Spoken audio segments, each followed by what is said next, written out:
सबों का खून चाहिए और वो खून आपको देना होगा। अब वो खून आप हंस के दीजिए, रो के दीजिए। आपको अगर आजादी चाहिए तो वो खून आपको बहाना होगा। वो खून बहाने का मतलब ये नहीं कि अभी कत्लेआम करने चलना है।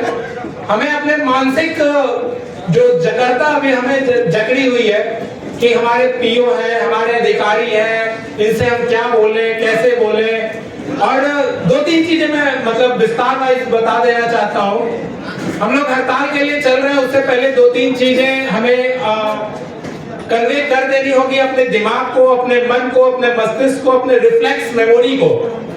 तीन चीज, पहले हमें किसी से नहीं डरना है। अपने आप को, हर व्यक्ति जो यहाँ मौजूद है या जो बाहर खड़े हैं, अपने आप को महासचिव और अध्यक्ष की कैपेसिटी में आप मैदान में उतरेंगे। आपको ये नहीं सोचना है कि पीछे से हमको कोई मैसेज आएगा या सत्याग्रह तुम आगे बढ़ो, हम तुम्हारे साथ हैं। नहीं, यहाँ पे सुशील जी आप भी आगे बढ़िए, यहाँ पे संजीव जी आप भी आगे बढ़िए, यहाँ पे तिवारी जी आप भी आगे बढ़िए। सबको आगे आना होगा, कोई पीछे साथ नहीं देने के लिए है। सब मोर्चे पर, वॉर फ्रंट पर आगे रहेंगे, पीछे कोई नहीं रहेगा। और मैं ये गारंटी देता हूं कि no person will be left behind. कोई हड़ताल पर से तब तक वापस नहीं आइएगा जब तक कि यहां से आपको हड़ताल से वापस आने के लिए मैसेज नहीं चला जाए। ये मत सोचिए कि आपका प्रोसीडिंग आ जाएगा, आपके ऊपर एक्शन हो जाएगा, आपका क्या कहते हैं सस्पेंशन हो जाएगा, आपको डराया गया है। इसकी गारंटी मैं लेता हूं। कोई पर्सन को मैं पीछे छोड़ के हड़ताल से वापस नहीं आऊंगा। सबकी सारी चीजों को जब तक नहीं पूरा कर लिया जाएगा, इसलिए मैं बोल रहा हूं no person will be left behind. किसी को पीछे नहीं छोड़ा जाएगा। ये नहीं कोई समझे कि नेतृत्व अपना मनवा लिया या नेतृत्व को डरा दिया गया, नेतृत्व हड़ताल से वापस आ गए, हम लोगों की तो कोई बात ही नहीं सुनी गई, हम लोग तो बीच मझधार में फंस गए। इस तरह के कोई मुबाते में मत रहिएगा। कोई पर्सन पीछे नहीं छोड़ा जाएगा जब तक हर एक व्यक्ति न बोल दे कि हाँ अब हड़ताल से वापस आ जाना चाहिए, हमारी मांग पूरी हो गई है, तब तक ये सत्याग्रह सिंह हड़ताल से वापस नहीं आएगा। और मैं तिवारी जी, अभेद तिवारी जी और बाकी लोगों की गारंटी लेता हूँ, उन लोगों को भी वापस नहीं आने दूंगा। इनके ऊपर कितना भी पक्षपात हो जाए, मेरे ऊपर कितना भी पक्षपात हो जाए, मैं वापस नहीं आऊंगा। तो ये चीज मान लीजिए कि आप लोगों को भी अपने पीओ, यहाँ पे दूसरी चीज ये बोल देता हूँ, आपके पीओ से लाख आपका अच्छा टर्म होगा, मेरे पीओ से मेरा भी लाख अच्छा टर्म है। इनफैक्ट पारिवारिक संबंध भी होंगे, लेकिन यहाँ पे अभी लड़ाई पीओ और आपके संबंधों की नहीं है। आपको हो सकता है कि आपको उनके सामने आंख दिखाना पड़े, आप दिखाइए, क्योंकि आज लड़ाई आपकी अपनी है। आपके पीओ आपके घर का चूल्हा नहीं जला रहे हैं, आपकी सूखी रोटी में उनका घी नहीं लग रहा है, घी वो खा रहे हैं। आज आपको अपने बच्चों को घी खिलाने की बात आ गई है, उनकी रोटी में घी कैसे लगेगा, उनका एजुकेशन बेटर कैसे होगा। आपके पीओ से अच्छे टर्म 3 साल के लिए है, 3 साल के बाद वो अपने घर गए, आप अपने घर गए, उसके बाद अगले से अच्छे टर्म बनाइए। इसीलिए इस कोई भी उसमें नहीं रही है कि जिला जज हमको कोऑपरेट करेंगे कि नहीं, हमको फलाने पीओ मेरे कोऑपरेट करेंगे कि नहीं। हो गया, बहुत खुशामद कर लिए, बहुत सब कुछ कर लिए, फकीर की तरह है, फकीर की तरह। अगर अभी सिंपल सी बात है, आदमी को डर तब होता है जब खोने के लिए कुछ हो। हमारे पास खोने के लिए ही क्या है? वैसे ही रोड पे मान लीजिए अगर एक बार हड़ताल किए, नहीं भी कुछ हुआ, हम वर्स्ट ऑफ द वर्स्ट मान के चल रहे हैं, फिर भी खोने के लिए क्या है? कुछ नहीं। कल भी फकीर थे, आज भी फकीर रहेंगे।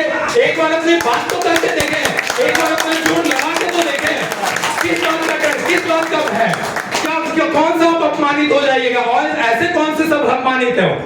और दूसरा, ये डर तो सबको ही निकाल लीजिए अपने मन से।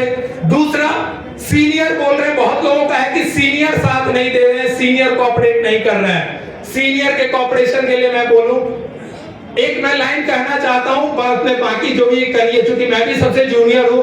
कौन सी बात कब कैसे कही जाए, यह सलीका आ जाए तो हर बात सुनी जाती है।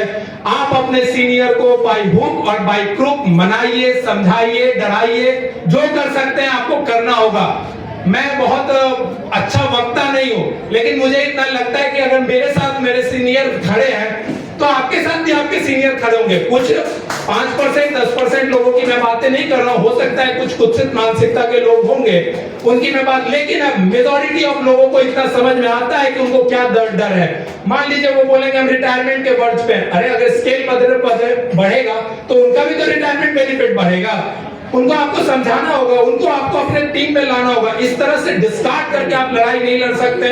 संवर्ग में बांट के, आप कैडर वाइज बांट के, ईयर ऑफ ज्वाइनिंग बांट के, क्लास 3 क्लास 4, तो इस तरह से लड़ाई लड़ी नहीं जा सकती। ये हमारी सामूहिक अस्मिता की लड़ाई है। ये कोई मतलब वो नहीं है कि क्या कहते हैं हमको ये पे स्केल मिल जाए। पे स्केल तो एक तात्कालिक, मतलब ये सोचिए, ये मानसिकता अविनाश प्रकाश जी बोल रहे थे कि अगर हम शुरू से करते आ रहे होते तो आज हमें ये दिन नहीं देखना पड़ रहा होता। तो मतलब सरकार की ये एनार्की देखिए और एट्रोसिटीज देखिए। वो बोलते हैं कि जुडिशियल ऑर्डर नहीं है। अरे भैया आप किस स्कूल में पढ़े थे? क्या 51-56 जुडिशियल ऑर्डर नहीं है? वो बोलते हैं वेतन आयोग की अनुशंसा नहीं है। वेतन आयोग की अनुशंसा में लिखा हुआ है कि cadre will be framed, there salaries must be increased by following basic principle. तो क्या ये भी आपको नहीं समझ में आ रहा है?